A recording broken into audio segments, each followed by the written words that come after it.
Monsieur le président, monsieur le ministre, madame la rapporteure, mes chers collègues, les dispositifs de saisie et de confiscation des avoirs criminels sont aujourd'hui considérés comme des outils essentiels pour préserver l'ordre public, la sécurité et la justice. Cette proposition de loi, adoptée à l'Assemblée le 5 décembre 2023 et au Sénat le 27 mars dernier, vise à priver les criminels du patrimoine mal acquis, c'est-à-dire issu des infractions qu'ils ont commises.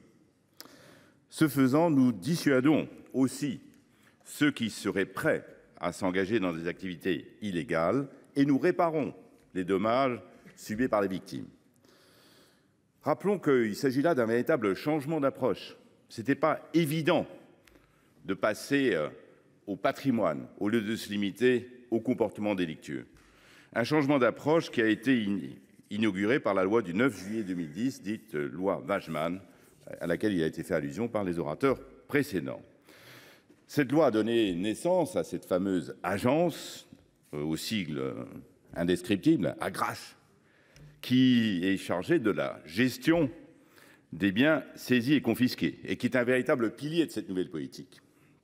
Alors, je voudrais simplement citer un chiffre qui a été donné par le garde des Sceaux lors de l'examen du texte à l'Assemblée nationale. Le montant des confiscations réalisées par cette agence s'élevait en 2022 à 172 millions d'euros, soit le double de l'année 2020. C'est considérable, mais ce n'est pas encore assez, il fallait aller plus loin. Les députés Saint-Martin et Wagemann soulignaient dans un rapport commun publié en 2019 l'importance de la confiscation des biens, qui pouvant aller jusqu'à la dépossession définitive de ces biens. Et je ne voudrais citer qu'une seule phrase de leur rapport. Le rapport débutait, ça a été cité d'ailleurs, la phrase a été citée par monsieur le ministre, « Le crime ne doit pas payer ». Ce principe, il est consacré dans cette proposition de loi, c'est l'esprit de ce texte. Et nous savons bien, ça a été souligné par les orateurs, que les amendes et les peines d'emprisonnement ne suffisent plus aujourd'hui. Et que dans un certain nombre de cas très précis, on a parlé du narcotrafic, c'est évident, il faut aller beaucoup plus loin. Et la seule sanction efficace, c'est la sanction contre le patrimoine. Pour assainir notre société des réseaux criminels, il faut cibler le patrimoine des malfaiteurs. Et ce texte comporte un certain nombre de mesures déterminantes. Nous ne pouvons que nous en féliciter. Il contenait, à l'origine, il ne contenait que 3 articles. Il a donc été enrichi par toute une série de nouvelles mesures. La commission mixte paritaire réunie pour examiner la proposition de loi est arrivée à un accord qui permet notamment de simplifier les procédures. Et c'était une des demandes que nous avions faites en commission pour gagner en efficacité.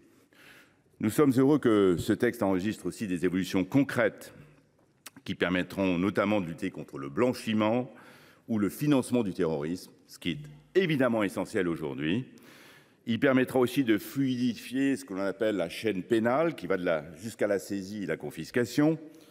Vous l'avez compris, pour toutes ces raisons, notre groupe des Indépendants est entièrement favorable à son adoption et je voudrais en profiter pour saluer le travail de notre rapporteure, Muriel Jourda, pour son engagement, parce qu'elle a vraiment fait progresser les choses.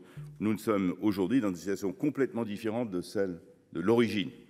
Le Parlement, spécialement le Sénat, a travaillé. Le résultat est un texte équilibré, ça a été souligné, et qui permettra, je pense, d'envoyer un message de fermeté aux magistrats qui sont chargés de la mise en œuvre. Enfin, je souhaiterais que ce texte novateur, innovant, serve de modèle à l'échelle européenne, comme je l'avais déjà souhaité en première lecture. Et là, je compte sur vous, monsieur le ministre, pour faire avancer les choses. Merci.